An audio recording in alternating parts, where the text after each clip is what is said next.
Hi everyone, welcome back to my channel. In this video I'd like to show you how to do the cornices. Basically how to cut them at the right angle with the right tool, how to glue it together so it's easier to fit then onto the wall units, and obviously fill the gaps if there is any gaps visible. So the cutting is crucial. If you cut it at the wrong angle, so obviously this is damage, it's not gonna fit on top or on the bottom of the kitchen unit. Also, if there is any chippings at the edge, so it looks ugly. So for cutting, I'm using the Evolution chop saw cutter. Don't use this mitre box for the cornices, as this has to be really accurate. And when you use this one, obviously you need to use a hand saw, so it's not gonna be right. To glue this together, I'm using the mitre adhesive. This is from Sevenoaks. This is two-part. As you see, one is a spray, one is a actual adhesive glue. And to fill the gaps, if there is any, I'm using the color fill and the solvent for cleaning. This is for worktops, but I can't find anything better than this. You can get different colors. This is the similar color to the cornices I'm using. Maybe slightly different, but nobody see the difference. Obviously not just the cutter is important, but the blade that you fit onto the cutter. This has to be a new blade to get the best results. This blade is specially for this cutter. I can't fit anything else in here, just this kind of blades. And it's cut steel, aluminium, wood and plastic.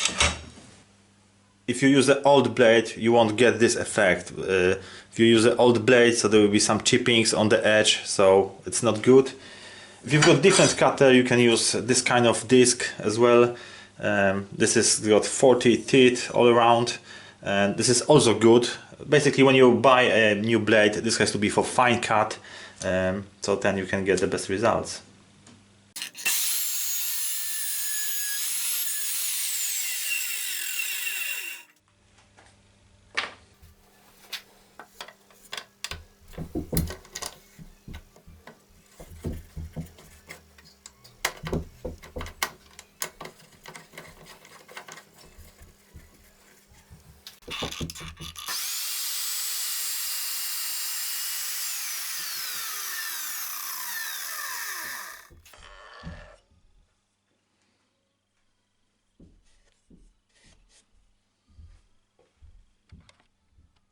So if you cut your cornices and the edge is still slightly uneven, so you can use something between 300 to 600 grit sandpaper and just sand down it a little bit, like so.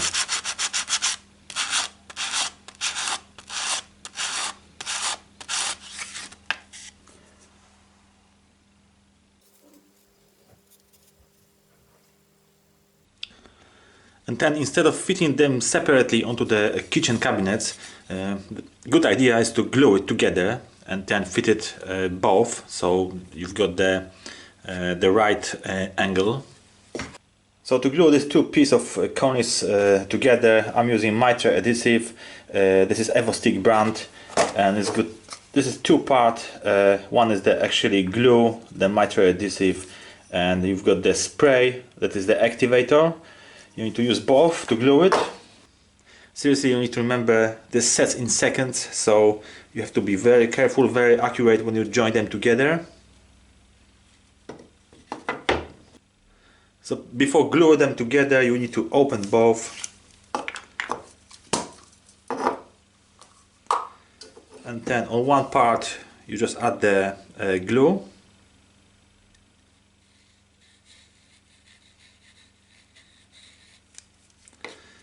On the other part, you just spray the activator.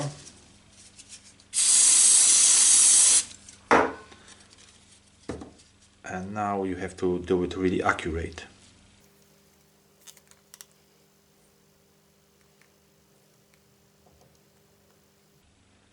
Hold it for about 10 seconds and this is glued.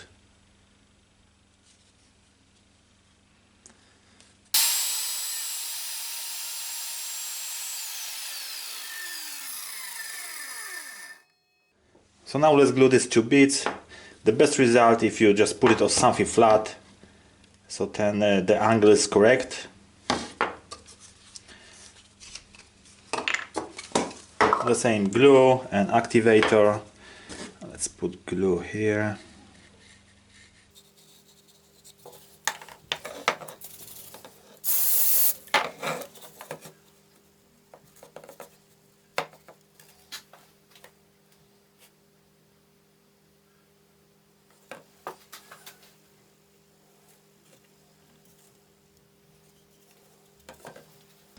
See, it might look okay, but there's still a little gap between these two cornices.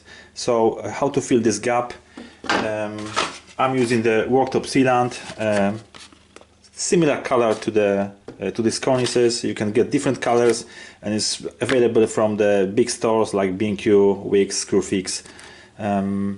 Also got solvent that you need to clear after filling the gap, as this dries really quick as well. So you need to open the sealant, then obviously fill this gap.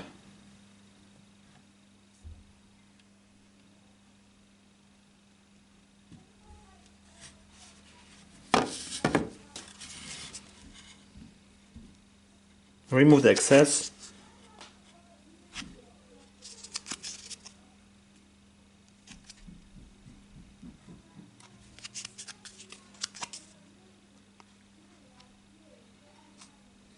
Now you need a bit of paper towel, put a bit of solvent on it, and you can clean the edges.